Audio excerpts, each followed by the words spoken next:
Vamos a hablar acerca de fisiología del líquido cefalorraquídeo e hidrocefalia. Y quisiera comenzar con un caso clínico de una paciente que atendimos este mes en el HUN. Es una paciente mujer de 27 años que consultó por un cuadro de larga data de cefalea ocasional, sin alteraciones en la agudeza visual, sin diplopía. Consultó por un cuadro nuevamente de cefalea. Esta cefalea no se exacerbaba ante las maniobras de Valsalva, no tenía fotofobia, no fonofobia, no episodios eméticos, y tenía una frecuencia de más o menos 1 o 2 veces cada 6 meses, pero de una gran intensidad.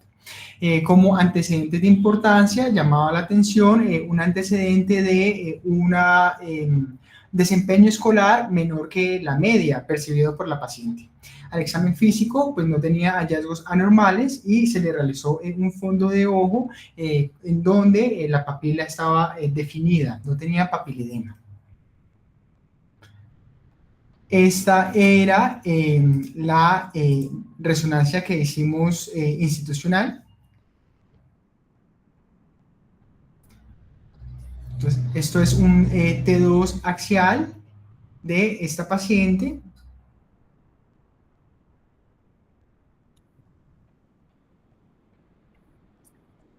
Y vamos a comentar más sobre este caso durante la presentación. Entonces, como les comentaba, vamos a hablar del líquido cefalorraquídeo e hidrocefalias. Comencemos con la historia del líquido cefalorraquídeo. La primera mención fue en el siglo XVI con el papiro de Edwin Smith, en donde se mencionaban casos de lesiones en traumatismos craneales, traumatismos espinales, nervios periféricos y el líquido cefalorraquídeo. En el siglo V antes de Cristo tenemos la descripción de Hipócrates de los plejos coroideos, no la función sino la anatomía de los plejos coroideos, y en el siglo II después de Cristo pues Galeno propone la teoría de los 3 neumas y habla de que los ventrículos estaban llenos de vapores humorales que proveían la energía del cuerpo. Un salto grande, ya en el Renacimiento, en 1940, Leonardo da Vinci hace unas descripciones gráficas de ventrículos del sistema ventricular y Vesalio ilustra los ventrículos llenos de, habla sobre el contenido no de gas, como lo mencionaban antes, sino de un humor acuoso. Para 1842, Magendie define el líquido cefalorraquídeo como un fluido fisiológico, da las descripciones de la dirección del flujo del líquido cefalorraquídeo y con ello pues vamos a ver que hay un epónimo de este científico de Magendie más adelante. En 1963 se instaura la primera versión de la doctrina de Monroe-Kelly que nos habla sobre la presión intracraneana. Esto va a ser importante para el desarrollo pues, de la charla. Han habido modificaciones a esta doctrina, pero la doctrina básica nos habla de que el contenido del cráneo, ¿sí?, ejerce una presión en un continente rígido que es pues lo que ya mencionaba el cráneo y que cuando hay una lesión ocupante de espacio tienen que haber unas modificaciones de esos contenidos pues por esas lesiones ocupantes de espacio. En 1891 tenemos el registro de las funciones lumbares con este autor, Kienke.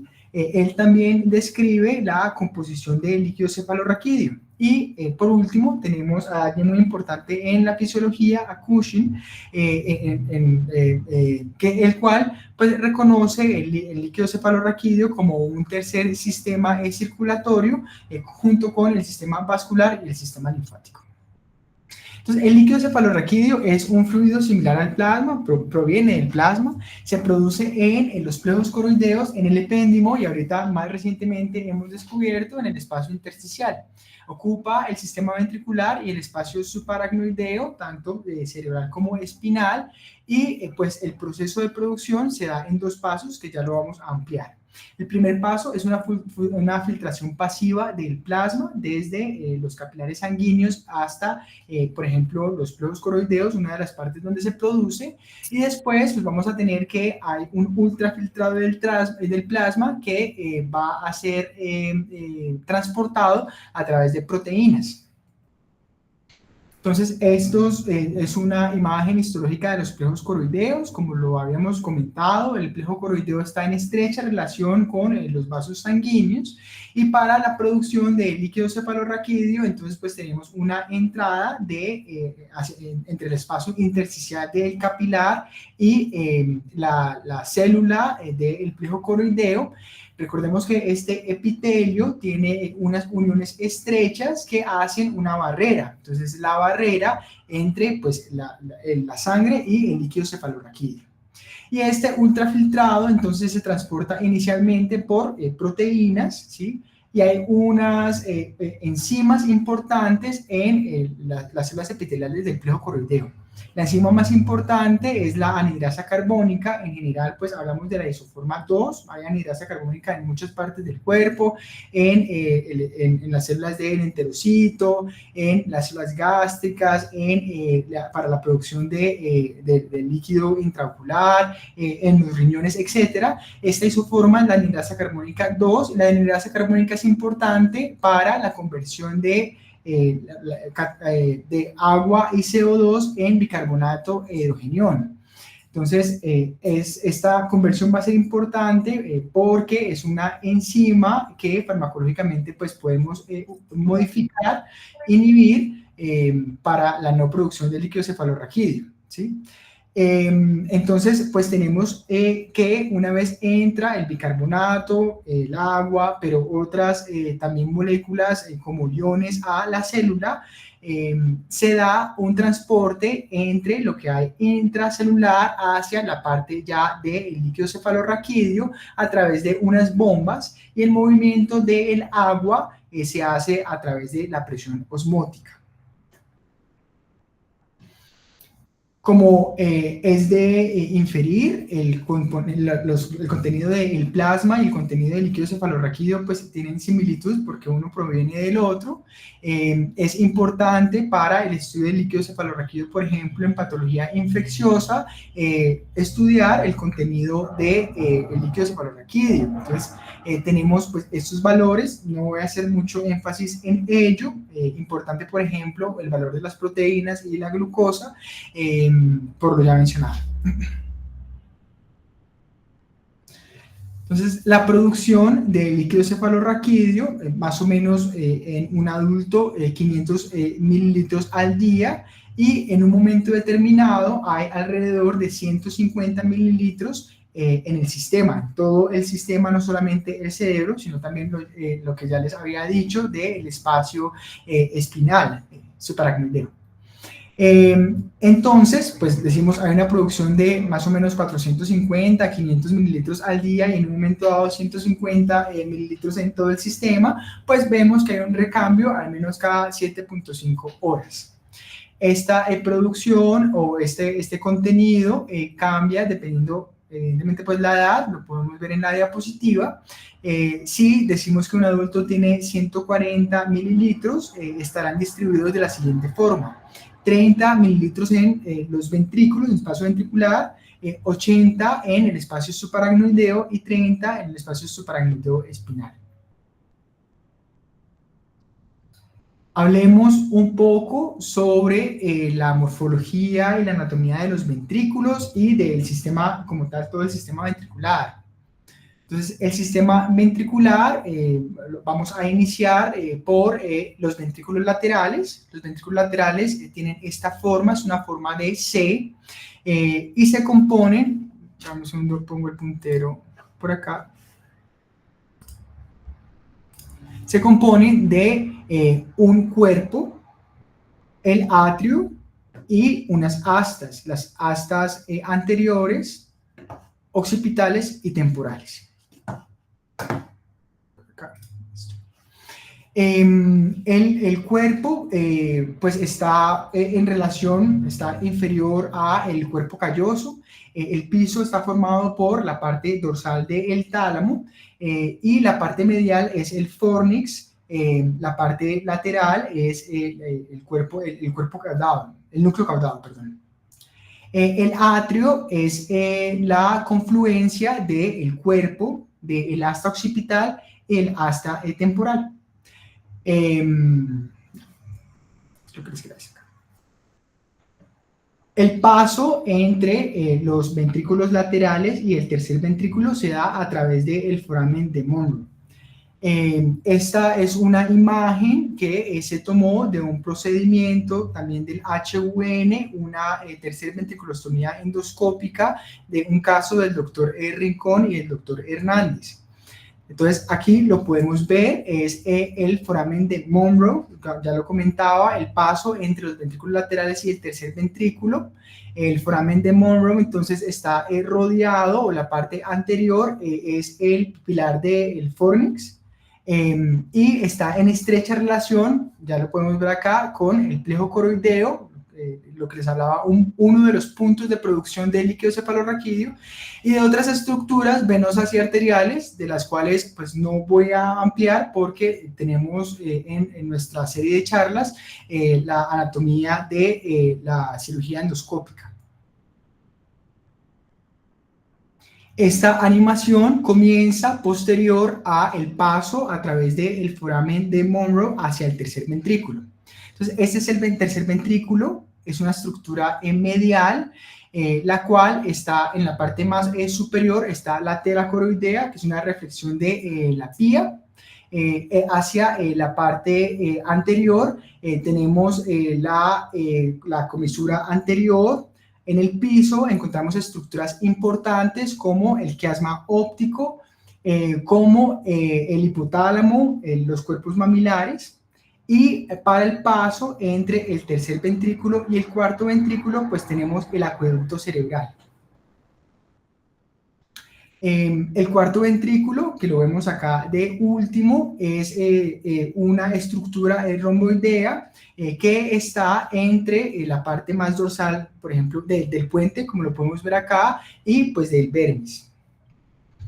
Posterior a el paso del líquido cefalorraquídeo a través del cuarto ventrículo, pues va a egresar hacia las cisternas, hacia el espacio subaracnoideo, a través de dos lugares, de dos forámenes. Uno es medial, que es el foramen de Magendie, y el otro son laterales, que es el foramen de Luschka. De ahí, pues se va a distribuir tanto en los espacios, bueno, en el canal central, raquídeo, y en el espacio subaracnoideo, tanto cerebral como espinal. Y finalmente, para su egreso, pues la absorción del líquido cefalorraquídeo clásicamente se ha dicho que se da por las granulaciones aracnoideas de Paccioni, en general hacia el sistema, hacia el seno sagital superior. Sin embargo, pues vamos a hablar a continuación de que hay otros lugares de absorción e incluso de producción del líquido cefalorraquídeo. Esto son teorías más recientes.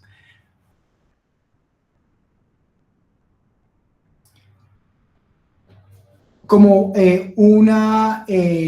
o conectado con lo que acabo de decir, en 1816, la persona que describió el sistema linfático corporal, que es Paolo Mascagni, mencionaba que el cerebro carecía de vasos linfáticos. Sin embargo, en el 2012, estos autores, Nedergaard e Eilif, a través de una tecnología de microscopía de doble fotón, pues describen un sistema similar al sistema linfático, el cual pues ya vamos a mencionar, pero está en estrecha relación con los espacios perivasculares que penetran el parénquima. Entonces, este es una estructura en general. Pensemos en vasos penetrantes compuestos por las arteriolas y las vénulas, ¿no? Y el parénquima o el intersticio, más bien el intersticio en la mitad de estas dos estructuras. El líquido cefalorraquídeo fluye entonces en estrecha relación, como lo podemos ver en esta imagen, en estos espacios. Este espacio cercano al espacio perivascular tiene también, de la arteria penetrante, recibe también el nombre del espacio de Birkhoff-Robin. Entonces, el líquido cefalorraquídeo que fluye cercano a la arteriola penetrante a través de las pulsaciones del cerebro, no solo de las pulsaciones vasomotoras de las arterias propias, sino de otros sistemas que vamos a mencionar a continuación, hace un viaje a través del intersticio y lo hace mediado por proteínas del astrocito. La proteína más importante es la acuaporina 4. Entonces viaja, el flujo va desde el espacio periarteriolar por el intersticio a través de los procesos de los astrocitos mediados por acuaporina 4, viaja a través del intersticio y se une al espacio venoso, a la vénula, y por ahí puede pues reabsorberse en cierta proporción. Entonces se sabe que no solamente se reabsorbe en las granulaciones de Pachyony.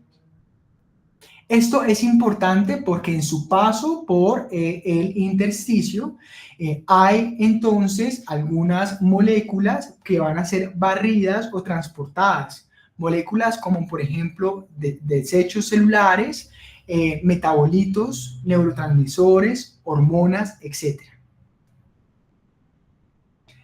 Y esto, el flujo entonces de esta dirección que ya mencioné ocurre porque, como lo hemos podido evidenciar, el cerebro pulsa. Y pulsa no solo por el tono vasomotor de las arteriolas y de las arterias que están en el parénquima, sino también por la propagación del latido y por la propagación del pulso secundario pues, a la respiración. Todo esto hace pues, que exista este mecanismo convectivo de el flujo o el paso entre la parte periarteriolar hacia la parte perivenular a través de ese intersticio, como ya lo mencionaba, mediado por pues, los astrocitos, los procesos de los astrocitos. Esto es nuevo, como les comenté, se viene hablando desde el 2012, importante, por ejemplo, en algunas enfermedades como la enfermedad de Alzheimer. Se cree que los cambios en el flujo de este flujo convectivo con esta dirección que ya he mencionado, pueden entonces no barrer de manera eficiente algunas proteínas como las proteínas beta amiloides que están en relación, o bueno, esto es controversial, pero que estuvieron muy en auge en relación con la enfermedad de Alzheimer. No solamente para la enfermedad de Alzheimer, sino también, por ejemplo, para la neuroinflamación. Se sabe que en la neuroinflamación también el flujo del barrido de, por ejemplo, las interleuquinas cambia, ¿sí? Por la misma inflamación y el edema del espacio intersticial, el barrido se hace de manera más lenta, promoviendo por mayor tiempo las interleuquinas proinflamatorias, llámese interleuquina 1 beta, interleuquina 6, etcétera, células inflamatorias, activación de microglía y por lo tanto perpetuando la inflamación.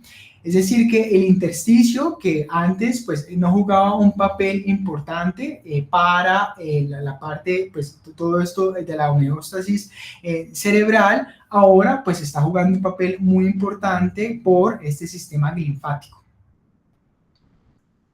Con todo esto mencionado, podemos concluir que las funciones del líquido cefalorraquídeo entonces pues son que tiene fuerza de flotación. Ya sabemos que el cerebro, la masa del cerebro es más o menos 1,5 kilos y ese 1,5 kilos pues el peso se disipa a través de pues, la suspensión boyante que le da el líquido cefalorraquídeo. También da soporte mecánico en fuerzas externas, importante por ejemplo para el trauma. Y lo que acabo de mencionar va a ser muy importante el líquido cefalorraquídeo a través del sistema linfático para la homeostasis, la nutrición y la protección inmunológica, la inmunovigilancia, etc. ¿Qué pasa si el sistema ventricular aumenta activamente su tamaño? Bueno, pues si se crecen estas cavidades que comentamos, vamos a hablar de la hidrocefalia. Dandy en 1914 pues fue uno de los primeros que habló sobre la hidrocefalia, estudió también la producción como tal del líquido cefalorraquídeo a través de los plejos coroideos. En 1950 comenzó o tratamientos de la hidrocefalia se comenzaron a crear, como por ejemplo pues las válvulas y las derivaciones que vamos a mencionar a continuación. Y en 1960 este autor habló sobre un principio que es vigente hasta la actualidad sobre la clasificación de las hidrocefalias. La clasificación de las hidrocefalias ha sido dispersa, compleja, pero la idea principal que quisiera pues traer acá es que todas las hidrocefalias en un momento dado tienen obstrucción al flujo. ¿Hay alguien con el micrófono abierto? Si es tan amable, podría por favor cerrar. Entonces, todas las hidrocefalias, como tienen obstrucción al flujo, en principio, pues son obstructivas. Hablar sobre una hidrocefalia no obstructiva podría, pues, ser un error y ya voy a ampliar un poco eso. Este autor, entonces, habla sobre no que si es obstructiva o no, sino dónde está la obstrucción y clasifica las hidrocefalias en hidrocefalia obstructiva intraventricular, es decir, que en alguna parte del sistema ventricular, desde los ventrículos laterales hasta el cuarto ventrículo, hay una oclusión al flujo, o una hidrocefalia obstructiva extraventricular, una vez sale a los espacios subaracnoideos donde está esta obstrucción. Para la definición de hidrocefalia, les quiero traer la definición del autor que está aquí mencionado, Recate. Él habla sobre una distensión activa del sistema ventricular del cerebro, y esto pues nos excluiría, por ejemplo, lo que se llamaba hidrocefalia ex vacuo o hidrocefalia o el aumento más bien, la ventriculomegalia más bien, por la atrofia cerebral. Si pensamos que el parénquima se adelgaza, pues los ventrículos van a crecer. Él menciona entonces que la hidrocefalia es una distensión activa y es una obstrucción del líquido cefalorraquídeo desde la producción en el sistema ventricular, lo habló él, ya sabemos que no solo se produce ahí, hasta la absorción sistémica. Entonces, la hidrocefalia, que ya caracterizamos, es frecuente, digamos, una patología frecuente en los niños. En los niños va a ser importante las malformaciones congénitas, la hemorragia intraventricular, la hemorragia de la matriz germinal, ya lo vamos a mencionar más adelante. Tiene una prevalencia global de 85 por 100.000 habitantes. Estos son algunos datos epidemiológicos. Generalmente se dice que no hay distinción de sexo, excepto en algunas patologías en donde puede predominar el sexo hombre. Y en la tercera edad, vean que es algo prevalente, sin embargo, quiero decir que en esta definición todavía se toma la hidrocefalia ex vacuo como parte de las hidrocefalias, por lo tanto, pues claro que va a ser una entidad prevalente en este artículo que les estoy mencionando. Es una patología neuroquirúrgica muy frecuente en la neuropediatría y el costo del tratamiento es por $1 billón al año solamente en los Estados Unidos. La patofisiología va a depender si la obstrucción del sistema ventricular o extraventricular se da de forma súbita o de forma larvada. Entonces, si se da de forma súbita, pues vamos a tener un síndrome de hipertensión endocraniana, deterioro del estado de la conciencia, entrada de Cushing, etc. Estas imágenes son imágenes también sacadas de un caso de HUN que operó el doctor Rincón en este mes. Una paciente, como lo pueden ver, con un ACV de fosa posterior que está ocasionando pues, una ocupación del espacio, oclusión del cuarto ventrículo y por lo tanto hidrocefalia. Podemos ver acá uno de los signos de la hidrocefalia que les voy a mencionar más adelante, que es el crecimiento del asta temporal, un signo sensible. ¿Qué pasa entonces cuando la expansión ventricular se da de forma aguda? Entonces lo que pasa es que pues esta expansión ventricular ejerce presión sobre el parénquima y por lo tanto hay una disminución en el flujo sanguíneo y por ello pues una disminución en la perfusión. También hay un éxtasis venoso por compresión de las venas subependimarias y hay un edema intersticial periventricular, otro signo de la hidrocefalia, en este caso aguda, con el resultado clínico que ya les mencioné.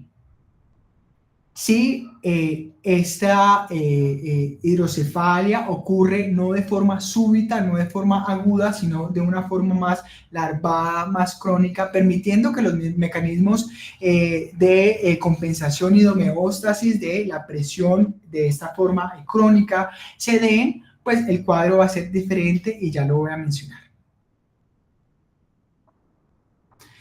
Entonces, la clasificación, como les he comentado, es difícil. Hablemos sobre los tipos de hidrocefalia. Entonces, podemos pensar en hidrocefalias por sobreproducción y obstrucción. Como yo les comenté, todas las hidrocefalias en un punto dado son obstructivas, inclusive las de sobreproducción. Las hidrocefalias que cursan con aumento de la producción de líquido cefalorraquídeo en general se hablan de que son relacionadas a patologías de los plejos coroideos, llámense papiloma o carcinoma, idea que desarrollaré más adelante. Sin embargo, si bien si hay una sobreproducción, también hay una obstrucción al líquido porque hay una disminución en la capacidad absortiva, se supera esa capacidad absortiva del flujo de líquido cefalorraquídeo pues por un aumento en su producción. Entonces también esa superación de los mecanismos absortivos pues va a ser como una obstrucción, como una hidrocefalia comunicante, ya lo voy a hablar más adelante. Entonces, las hidrocefalias se clasifican en general o se podrían clasificar en comunicantes y no comunicantes.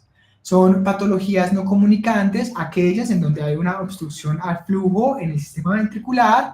Por ejemplo, las imágenes que tenemos acá, la estenosis acueductal, los quistes, por ejemplo, el quiste coroideo o los tumores, por ejemplo, un tumor en fosa posterior, un astrocitoma pilocítico, bueno, los tumores del cuarto ventrículo en niños, que ya tuvimos una charla de eso, hicimos un caso clínico de eso. Por otra parte, los problemas de la absorción, es decir, la hidrocefalia comunicante podría darse por la hemorragia subaracnoidea frecuente, también una patología muy frecuente en nuestro medio, es decir, en la neurocirugía, problemas meningios, bien sea por problemas infecciosos o neoplásicos, carcinomatosis meningia, y la hidrocefalia de presión normal, que es un tema, es el siguiente tema en las charlas por el doctor Luis. En la sobreproducción, como ya les había mencionado, son problemas del plejo coroideo. Los papilomas del plejo coroideo, por ejemplo, es en la hidrocefalia de los niños, más o menos el 2 al 5% de las hidrocefalias de los niños. El carcinoma de plejo coroideo es mucho menos frecuente y puede haber una hiperplasia difusa del plejo coroideo, como un dato que me pareció interesante. La producción es masiva, hasta 3 litros al día. A veces puede confundirse la hiperplasia vellosa difusa del plejo coroideo con los papilomas bilaterales. Sin embargo, pues hay datos histológicos que no nos competen ahorita e imagenológicos pues que nos podrían hacer el diferencial. Lo importante es saber que incluso la hidrocefalia por sobreproducción se configura como una hidrocefalia obstructiva. Si hablamos de las etiologías por grupo etario, en los niños es frecuente las hidrocefalias congénitas. por ejemplo, por patologías congénitas como el Arnold-Chiari, el Dandy Walker, los quistes, la estenosis acueductal, las anomalías craniofaciales. Existe también en los niños una hidrocefalia monogénica, que es aquella ligada al cromosoma X a través de la mutación del L1K, una molécula de adhesión, la única hidrocefalia monogénica que pues encontré. De inicio en adultos es importante la hemorragia intracraneal, las neoplasias, los traumas craneoencefálicos y las otras patologías que pueden encontrar en la diapositiva. La evaluación del paciente con hidrocefalia pues comienza como todo paciente neuroquirúrgico y en medicina general con la historia clínica. Los signos y síntomas del paciente van a variar dependiendo de la edad y también del momento de la obstrucción, como ya lo mencioné, si es algo de instauración aguda versus algo más crónico larvado. En la hidrocefalia congénita, en la edad pediátrica, pues podemos tener la triada de cefalea, vómito, irritabilidad, que describen los del primer artículo. Sin embargo, pues es una triada sumamente inespecífica. También, pues, un paciente con neuroinfección podría encontrarse esa triada. Como otros hallazgos, como lo podemos ver en la imagen, puede haber un aumento del perímetro cefálico, la fontanela puede estar tensa, las suturas separadas, pueden haber cambios en el alertamiento, retraso en el neurodesarrollo, y una mirada hacia o con dificultad para la versión de la mirada hacia superior. Esto se conoce como parte del síndrome de Parinot. Entonces, en el Parinot, lo que tenemos es que la presión del aumento de los ventrículos, por la causa que sea, va a afectar los núcleos responsables por la mirada conjugada vertical hacia superior. Algunos de estos núcleos que mencionan es el núcleo intersticial de Cajal y el núcleo rostral intersticial del fascículo longitudinal medial. La presión entonces sobre estos núcleos pues va a limitar la mirada hacia vertical, núcleos que se encuentran en cercana relación a el colículo superior.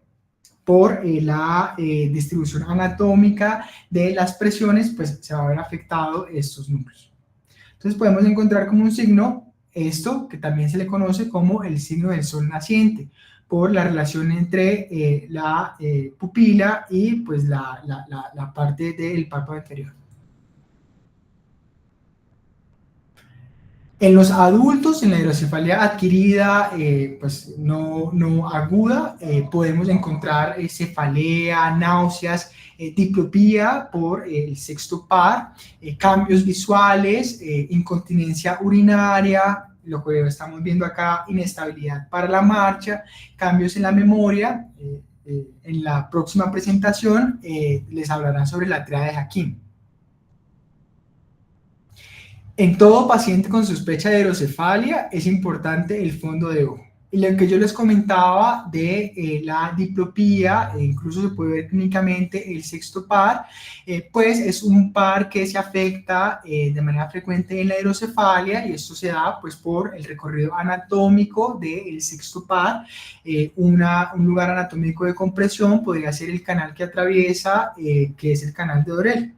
Esto es evidentemente un hallazgo no localizador, no es un problema en el sexto par como tal, sino de aumento de la presión en general de la cavidad intracraneana. Lo que yo les comentaba de la presentación en adultos de cambios cognitivos, inestabilidad para la marcha y control del esfínter vesical, es frecuente en la hidrocefalia por la afectación del lóbulo frontal. como lo había mencionado, esta triada va a ser explorada en la charla de hidrocefalia por presión normal. Pero solo quiero que sepan que pues, el centro motor o más bien las fibras motoras que controlan los miembros inferiores o el control del esfínter vesical, o la parte de la cognición, pues todo tiene que ver con esa compresión de la dilatación activa ventricular hacia el lóbulo frontal. En un paciente con hidrocefalia, entonces con sospecha de hidrocefalia, pues es importante las imágenes. Sí, es una hidrocefalia aguda y la primera imagen en toda urgencia neurológica y neuroquirúrgica pues es el TAC. Pero la resonancia, pues, es el método de elección importante para saber no solamente si tiene o no hidrocefalia, sino, pues, para saber la causa de la hidrocefalia, la resonancia nos podría ayudar en algunas ocasiones. El objetivo de los estudios imagenológicos en el caso de la hidrocefalia, pues, entonces es identificar el sitio de obstrucción. Con ello podemos diferenciar si es una hidrocefalia comunicante o no comunicante y descartar otras causas de de ventriculomegalia, como por ejemplo la atrofia cerebral que ya les había comentado. ¿Cuáles son los signos radiológicos de la hidrocefalia? Pues son estos que les voy a comentar. La hidrocefalia cursa con ventriculomegalia. Ya sabemos que no toda ventriculomegalia es hidrocefalia.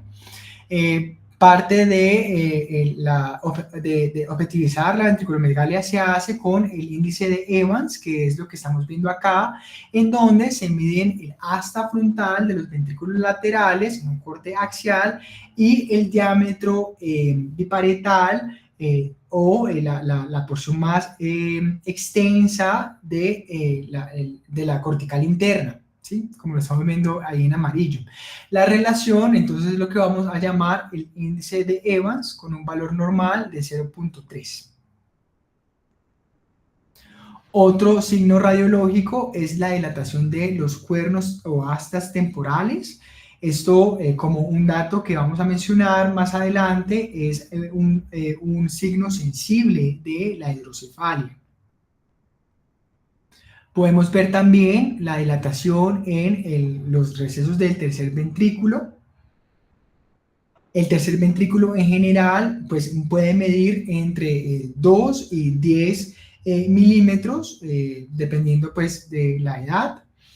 Un aumento del tercer ventrículo más de 10 milímetros de sus recesos nos pueden hablar de una hidrocefalia pues, cuando se tiene la sospecha clínica. La disminución de la distancia mamilopontina, esto en realidad solamente lo encontré en pocos artículos, otros artículos no lo mencionaban para otro tipo de patologías, pero pues sí es lógico al menos pensar que la dilatación del ventrículo lateral y del tercer ventrículo en un momento dado podrían disminuir esta distancia, esta medida en la imagen. Miren cómo se puede modificar con la hidrocefalia. Otros signos son la dilatación, la elevación y el adelgazamiento del cuerpo calloso. Lo estamos viendo en estas imágenes comparativas.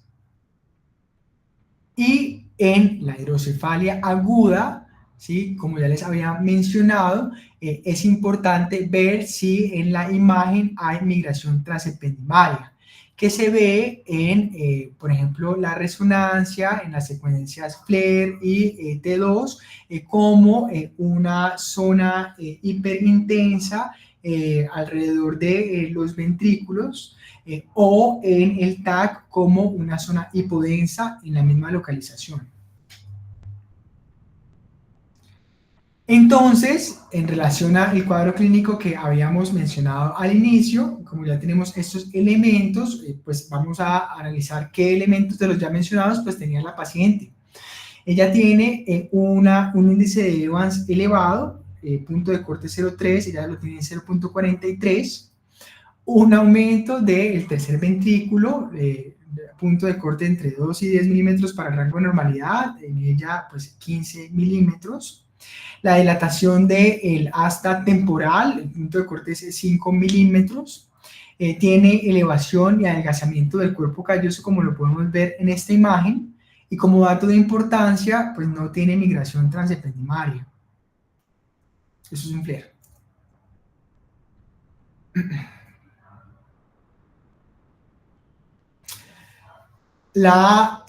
Lo que yo les comentaba de como dato sensible, el aumento de los ventrículos del asta temporal, pues tenemos este estudio fue publicado en la revista Tomography en el 2022.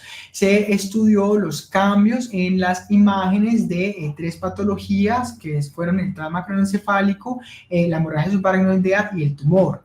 Y en ellos se midieron en 2 puntos importantes, T0 y T1. T0 fue el ingreso y T1 fue si había deterioro neurológico. Y se midieron pues 3 resultados: el índice de Evans, los cuernos frontales y el ancho de los cuernos temporales. Y nos damos cuenta que el mayor cambio se da en el asta temporal, contrario a lo que se podría pensar con los cambios en el índice de Evans por ejemplo, los cambios pues, en el tamaño como tal de los cuernos frontales. Entonces, la conclusión de este artículo es que pues, lo más sensible y lo más temprano en el deterioro neurológico que se tiene que pensar y sospechar es precisamente la dilatación de los astas temporales. El tratamiento de la hidrocefalia, de manera, digamos, somera ya para finalizar, es el tratamiento, pues primero, pues sospechar, diagnosticarla y pues tratar la causa cuando se pueda. Pero entonces también pues un pilar del tratamiento es la diversión del flujo. ¿Sí? La diversión del flujo se puede hacer por varios mecanismos. Entre ellos tenemos pues, la punción lumbar, que estaría contraindicada en pacientes que tengan riesgo de herniación. Es importante la punción lumbar como parte del algoritmo diagnóstico, por ejemplo, de patologías como la hidrocefalia de presión normal, el TAP test, lo van a hablar después. La derivación ventricular externa, que es una herramienta importante en las patologías agudas. ¿Se acuerdan de la imagen que les mostré de esa paciente con un ACV de fosa posterior, con compresión del cuarto ventrículo, con una hidrocefalia? Pues esta paciente requirió de una derivación ventricular externa. Lo estamos viendo en la foto. Esta es una foto anonimizada del HUN. Solamente pues quería como traer a colación el sistema. Y las derivaciones ventriculares internas y la tercera ventriculostomía. Entonces, esta es una derivación ventricular, ¿sí? No externa, interna. Tiene 3 partes en general, que son un catéter proximal que va hacia los ventrículos, una válvula y un catéter distal que va a un sitio de absorción. El sitio de absorción, de los sitios de absorción más frecuentes, tenemos el peritoneo, el corazón, el atrio derecho, la pleura, pero hay reportes de casos de otros sitios, como por ejemplo la vejiga, el uréter, la pelvis renal, la vesícula biliar, inclusive las trompas de falopio en pacientes que pues, les ha fallado el sistema, que no es algo infrecuente en los pacientes con derivaciones ventriculares. En la mitad entre los 2 catéteres, proximal y distal, están las válvulas. Y en general vamos a hablar de 2 tipos de válvulas. Hay unas válvulas de presiones fijas y válvulas programables. Las válvulas de presiones fijas fueron las primeras, más o menos hacia 1960. Tienen un sistema de esfera y resorte con una presión de apertura fija, como lo dice su nombre. Cuando el sistema ventricular ejerce o la presión del sistema ventricular supera el set point, el punto en donde ese resorte se activa, pues se activa el resorte y va a permitir el flujo de líquido cefalorraquídeo, por lo tanto el funcionamiento de la válvula. Así funciona una válvula de presión fija, como lo están viendo en la imagen B. No solo las válvulas de presiones fijas, sino en general esos sistemas tienen una antecámara o reservorio. Entre las funciones del reservorio, que son más, pero las que quiero traer a colación, podría ser verificar el funcionamiento de los catéteres tanto proximales y distales. Cuando, por ejemplo, hay una oclusión del catéter proximal, pues no va a haber flujo, esa antecámara que tiene una consistencia remitente, que se llena y se vacía a través de la presión, pues va a estar colapsada, no va a haber flujo, porque hay una obstrucción proximal. En cambio, si la obstrucción es distal, pues ante la presión, pues podría uno encontrar una válvula no colapsable. Esto no es tan fácil como lo estoy mencionando, evidentemente pues hay estudios para el funcionamiento de las válvulas, un protocolo de radiografías también para su posicionamiento, etc. Las ventajas con las válvulas fijas es que son pequeñas y tienen bajo riesgo de modificar el punto de presión con, por ejemplo, estudios que se le hacen a estos pacientes como estudios para el resonancias.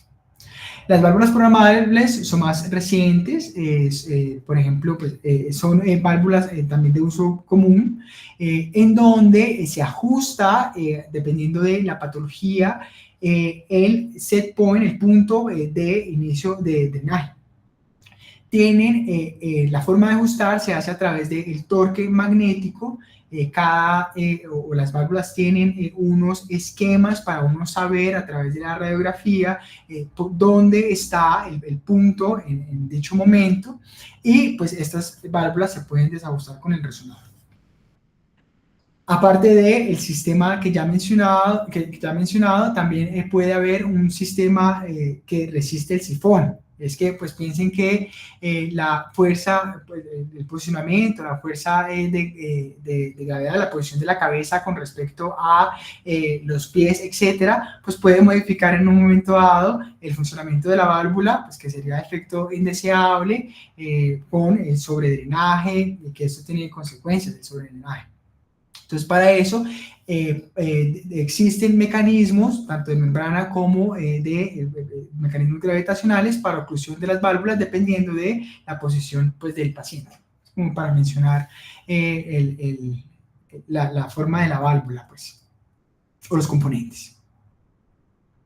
Entonces, ya para acabar, quiero mencionarles en qué terminó el caso. Entonces, el caso que les acabo de mencionar era una hidrocefalia en donde había dilatación de los ventrículos laterales, como lo podemos evidenciar, el tercer ventrículo y el cuarto ventrículo. Vamos a ver un poco, perdónenme, el cuarto ventrículo, se me superpuso esta imagen, estaba indemne, ¿sí? Estaba de un tamaño normal, ¿sí? Era un caso de estenosis acueductal. En este caso era una hidrocefalia que estaba compensada. Claro, no era un caso de hidrocefalia aguda, la presentación que ya les he comentado, posiblemente pues era una hidrocefalia congénita, ¿sí? Y esta paciente fue llevada por el doctor y una tercera ventriculostomía endoscópica.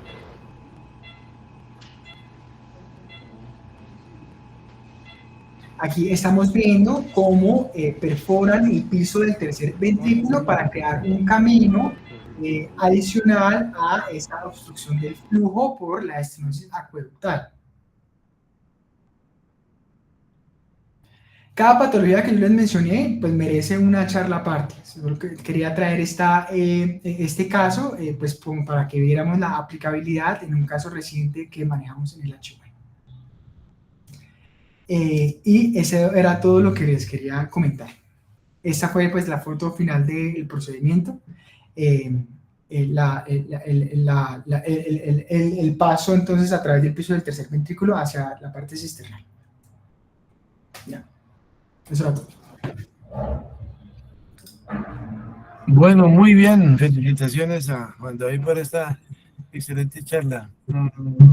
Pues bastante ilustrativa. Me gustó que presentó casos de nuestra cosecha, que me parece bastante loable, y hay que seguirlo fomentando, porque a veces nos llenan de puras imágenes de otras de otras latitudes, que bueno, lo importante es demostrar nuestra casuística y nuestros casos.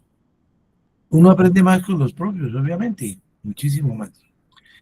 De esta foto faltó que nos mostrara cómo quedó caminando el paciente, porque de pronto a veces eso influye, o sea, el resultado en cuanto a clínico, porque esa es la imagen, pero cómo evolucionó, que a veces pues es lo que uno quiere evidenciar y lo que le importa al paciente finalmente, ¿no? Bueno, de pronto hizo falta mencionar algo del diagnóstico diferencial de todas las acumulaciones de líquidos cefalorraquídeos en el cráneo, que en general, pues, los que no son de nuestra área, a todos lo llaman hidrocefalia, o sea, todo lo que es los trastornos de hidranencefalia, por ejemplo, holoprosencefalias, todos esos quistes por daño del cerebro, quiste por encefálico, etcétera. Y a todo eso se llama hidrocefalia de una manera mal llamada, de alguna manera. Entonces, pero, pero muy bien, también la hidrocefalia externa era un término que se usaba antiguamente como el líquido cefalorraquídeo, cuando había un espacio subdural o subaracnoideo muy prominente a nivel frontal, sobre todo los higromas benignos del lactante, por ejemplo. Eso es otra patología que merece también toda la patología pediátrica de diagnóstico diferencial. Bueno, muy bien, si hay preguntas o más comentarios, bienvenidos, por favor.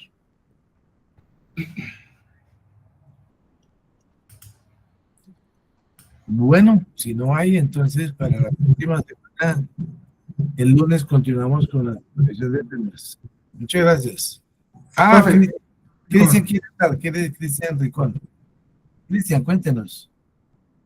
Hola Juan David, ¿cómo está? Profesor Jaime, buenas noches. Qué pena y la interrupción y darle la mano tan tarde. Pues bueno, ese tema siempre ha sido un tema muy interesante. Yo lo he hablado previamente con Juan David respecto a pues todo el prospecto de qué es esta enfermedad, ¿no? ¿Qué es la hidrocefalia? Es una enfermedad que la vemos pero no la entendemos. Yo siempre he dicho esa frase. Vemos en las imágenes, pero entender la nosología clásica, o clara, pero de esa enfermedad, pues es algo que hasta la fecha no la tenemos clara. Yo quería comentarle, Juan David, si usted podría, tuvimos una discusión, pero para que aclarara el servicio, sobre el fenómeno del segundo golpe. Dentro de la fenomenología de la hidrocefalia, se nos podría profundizar un poco eso, que eso explica por qué, por ejemplo, hay casos como el que operamos esta vez en el HN, donde pensamos que esto podía suceder en el futuro. Si nos podría ampliar un poco sobre esa información. Sí, claro que sí. Entonces, el caso en relación a sobre el desenlace posterior a la cirugía, el caso que operamos en el HUN, profe, solamente tenía su cefalea, como lo comenté al inicio. Esta paciente pues tenía o se sospechaba que era algo congénito, pero compensado. Y la razón de llevarla a cirugía, que fue de hecho comentada en la junta de HUN, es porque estos casos o algunos casos de hidrocefalia pueden ocurrir, digamos que están compensados, pero existe en un momento dado otro golpe, como lo llama el doctor Cristian, el doctor Rincón, perdón, una descompensación de la hidrocefalia, que ya se vuelva no compensada, pues que lleve a un cuadro agudo como tal, ya con las consecuencias, como lo mencionaba, de la patología aguda. Es decir, pueden ocasionar, o puede ser algo congénito, por ejemplo, en este caso era una estenosis acueductal, pero ocurre a menudo, por ejemplo, con infecciones en el nacimiento o meningitis por otras causas, etcétera, que estos pacientes pues están compensados por su patología, digamos, larvada, como yo lo mencionaba, pero debe haber otra noxa o algo externo que descompense la homeostasis en el que está el paciente en dicho momento, pues se va habría como tal un cuadro clínico de hidrocefalia aguda. ¿Sí? Entonces, más que por la presentación del cuadro clínico de la paciente, ella fue llevada a a este procedimiento para prevenir el desenlace de una hidrocefalia aguda, de una crisis aguda de la hipertensión endocraniana. Bueno, mi doctor Martínez, qué bueno que... Gracias. Bueno, venga, les comento, pues, al fin y al cabo tengo alguna experiencia en esto. Muy interesante la charla, tocó un tema que yo siempre digo, es que no solamente el líquido cefalorraquídeo se produce en los plejos coroides, sino en el encéfalo. De hecho, que de las primeras cosas que se hicieron, que fue Andy, que era coagular los plejos coroides, pues vio que podía seguir formándose bastante líquido. Entonces, ese es un aspecto importante, y lo que usted dice, a través de eso es como drena algunas sustancias tóxicas o desecho del cerebro hacia los ventrículos. De hecho, cuando hay una hidrocefalia, creo que tú hablaste de un edema, ese es el edema intersticial, que se regresa por los mismos canales a los cuales va el encéfalo. Eso por un lado. Otra cosita, lo que tú nombraste es cierto, 150 centímetros más o menos, yo siempre les digo que tiene 75 y 75, un poquito menos, y la distribución es más o menos eso, 15 en cada ventrículo y lo demás en el espacio subaracnoideo. Con relación a las válvulas, esta era una enfermedad mortal, hidrocefalia, antes de los 50, pues porque no había mucho que hacer. Entonces John Holter, en el 56, era un ingeniero que el hijo tenía una hidrocefalia y hablando con el neuro le dijo, no, pues hagamos un diseño, y comenzó a trabajar sobre las válvulas. Y así fue como se fueron desarrollando. Inicialmente las válvulas, las que usted hablaba de fijas, yo me acuerdo que en esa época, las de Hakim, pues que las que manejábamos en ese momento eran de colores. Entonces la válvula tenía un colorcito que si era amarillo era de baja presión, más o menos en unos 30, 40, las de café eran de alta presión. Pero aquí viene un problema muy importante. Él decía que al hacer la toma del ventrículo se midiera la presión, pero no es lo mismo porque en ese momento había mucha presión y usted sabe que muchos cerebros no tienen esa compliance y después de 10 centímetros puede bajar mucho. Y si le colocaban una válvula de alta presión, pues era muy poco lo que iba a hacer. Yo tuve la oportunidad de trabajar con Saint-Rose allá en Francia, que diseñó las válvulas Orbis Sigma. Esas válvulas no son de presiones variables, sino de flujo. ¿Eso qué quiere decir? Que en determinados momentos la válvula se puede cerrar o se puede abrir cuando el flujo aumenta, y eso es una buena cosa para no estar cambiando las presiones. Otra cosa que yo he notado muy interesante es pacientes, lo que decía Jaime, que tienen quistes, ¿no? Antes muchos de esos pacientes de la endoscopia los derivábamos. Después, si se llegaba a tapar ese quiste, hacían unos cuadros gravísimos de hipertensión endocraniana. Y uno muchas veces decía, ¿pero por qué si es un simple quiste? Una teoría que yo siempre he sostenido es esto, que cuando usted drena un quiste con una válvula, entonces, ¿qué pasa? Que el líquido cefalorraquídeo, en vez de coger por sus caminos normales, se va para el quiste y por ahí se evacúa. Y entonces ahí viene el otro problema, que es que yo pienso que esas granulaciones que tiene arriba comienzan como a atrofiarse. Por eso, todo paciente que tenga una válvula, difícilmente uno va a decir, le quité la válvula y ya está bien. ¿Por qué? Porque se acostumbran con ese sistema. Y otro para los residentes que yo siempre les digo es esto, que muchas veces la válvula dice, ah, no, mire, pero la válvula migró y la tiene ya en el borde del cráneo, esto no va a servir. Pues durante mucho tiempo le ha hecho el camino a través del encéfalo y continúa drenándose. O sea, todas esas son características importantes. Y la última, que eso lo vemos mucho en los niños, son pacientes que tienen ya los ventrículos un poco rígidos. Entonces, la válvula les falla, le toman las imágenes, por eso es que es tan importante hacer la correlación, y dicen, no, la válvula no está fallando. Y de pronto es que el paciente hace el papiledema y queda ciego de por vida. Bueno, esos son algunos aportes que quería comentarles. Profe, muchas gracias. Gracias, doctor. Sí, señor. La voz de la experiencia. Eso hay mil errores y mil trucos que hay que aprender todavía más. Yo siempre les digo, perdón Jaime, una derivación es el procedimiento más sencillo, pero se las cobra todas, ¿no? Una mala colocación, si la hidrocefalia en estos niños es muy grande, yo les digo, háganles un agujero pequeño porque entonces va a tener una fístula contenida, háganlo adecuadamente. La colocación en el abdomen en los neonatos hay que tener en cuenta que el hígado está grande. Bueno, son cositas que durante el tiempo se van desarrollando y que eso muchas veces los libros no los dicen. Bueno, eso era.